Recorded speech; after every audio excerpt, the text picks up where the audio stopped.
ظالم حجاج بن یوسف نے جب حضرت عبداللہ بن زبیر کو شہید کیا اور آپ کی مبارک لاش کو جب سولی پہ لٹکا دیا، پھر اس کے بعد اس نے آپ کی والد ماجدہ حضرت اسماء بنت ابو بکر رضی اللہ تعالیٰ عنہ کی طرف بلاوا بھیجا۔ آپ کی والدہ ماجدہ نے آنے سے صاف انکار کر دیا۔ حجاج بن یوسف نے دوبارہ پیغام بھیجا اور کہا کہ میرے پاس چلی آؤ، وغیرہ تمہارے پاس ایسا شخص بھیجوں گا جو تمہیں تمہارے بالوں سے پکڑ کے گھسیٹتا ہوا میرے پاس لے کے آئے گا۔ حضرت اسماء بنت ابی بکر رضی اللہ تعالی عنہ آپ نے صاف انکار کرتے ہوئے فرمایا اب تو مجھے بالوں سے پکڑ کے گھسیٹتے ہوئے لے کے جاؤ گے۔ حجاج بن یوسف نے جب آپ کا پائی استقلال، آپ کی ثابت قدمی دیکھی تو وہ خود آپ کے پاس آیا۔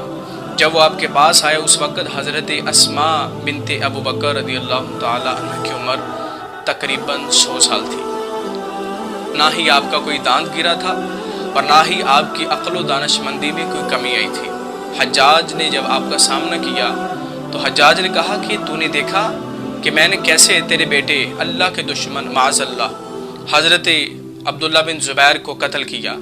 آپ کی والدہ ماجدہ نے بے خوف اور نڈر بے باکی دکھاتے ہوئے فرمایا کہ تو نے اس کی دنیا برباد کی ہے لیکن میرے بیٹے عبداللہ نے تیری آخرت برباد کر دی ہے۔ اور آپ نے بے خوف جواب دیتے ہوئے حجاج کو کہا کہ میں نے نبی کریم رؤوف الرحیم جانے جانا صلی اللہ علیہ وآلہ وسلم کی زبان اقدس سے ایک کذاب اور ایک ظالم کے بارے میں سنا تھا۔ کذاب تو ہم نے دیکھ لیا کہ جس نے نبوت کا جھوٹا دعویٰ کیا، اور جس ظالم کے بارے میں حضور السلام نے ہمیں خبر دی تھی تو وہ ظالم تو ہی ہو سکتا ہے۔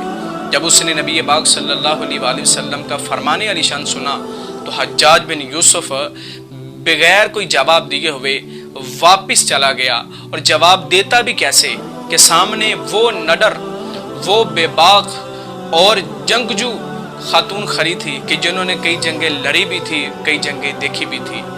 یہی وہ چیزیں ہوتی ہیں کہ جو اپنی اولاد کو دین اسلام کے لیے قربانی کے لیے پیش کرنے کے لیے بندے کو ہمت دیتی ہیں۔ اس واقعے کو امام مسلم میں صحیح مسلم میں روایت کیا اور اس حدیث کا نمبر 6373 ہے۔